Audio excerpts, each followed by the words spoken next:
ওয়া আলাইকুম আসসালাম ওয়া রাহমাতুল্লাহি ওয়া বারাকাতুহু। আলহামদুলিল্লাহ ওয়াসসালাতু ওয়াসসালামু আলা রাসূলিল্লাহ আম্মা বা'দ। রাসূল সাল্লাল্লাহু আলাইহি সাল্লাম বুখারী শরীফের সহিহ সনদে একটা হাদিস বর্ণিত আছে। রাসূল সাল্লাল্লাহু আলাইহি সাল্লাম সেই হাদিসে ৬টা কথা উল্লেখ করেছেন। ৬টা কথা আল্লাহ রাসূল সাল্লাল্লাহু আলাইহি সাল্লাম এইভাবে বললেন, ইতমারু লিসিদ্দাতান মিন আনফুসিকুম আহমাল্লাকুমুল জান্নাহ। ৬টা জিনিসের যদি জামানত দিতে পারো, আমানত দিতে পারো, আমি তোমাদের জন্য জান্নাতের জিম্মেদারি। আমি তোমাদের জন্য জান্নাতের জিম্মেদারি। এক, উসতুতু ইযা হাদাসতু, তোমরা যখনই কথা বলো সত্য কথা বলো। তাহলে আজকে যে আল কোরআন ফাউন্ডেশনের শুভ উদ্বোধন, তাহলে এটা আপনি কর্মী হতে হলে আপনাকে সদা সর্বদাই সত্য কথা বলতে হবে।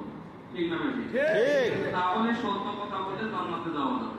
যে জান্নাতের জিম্মেদারি মুহাম্মদ রাসূলুল্লাহ সাল্লাল্লাহু আলাইহি সাল্লাম নিয়েছেন। সম্মানিত উপস্থিতি, এই একটা কথায় আর ৩ নম্বরে আল্লাহ রাসূল বলেন ওয়াদু ইযা উতুবিকুম, আমানত রক্ষা করতে হবে। আমানত রক্ষা করতে হবে।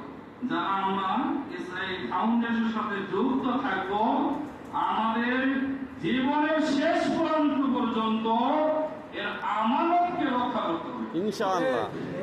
আর আপনারা যারা সদস্য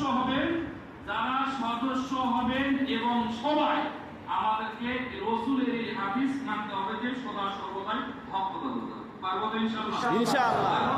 ইনশাআল্লাহ। হক কথা বললে জান্নাতে যাওয়া যাবে, আমানত ঠিক রাখলে জান্নাতে যাওয়া যাবে। সম্মানিত উপস্থিতি, এই জন্য হক কথা বলতে হবে। আমানতের ব্যাপারটা ইনশাআল্লাহ আমরা যাতে করে আমাদের থেকে ত্রুটি না হয় ইনশাআল্লাহ।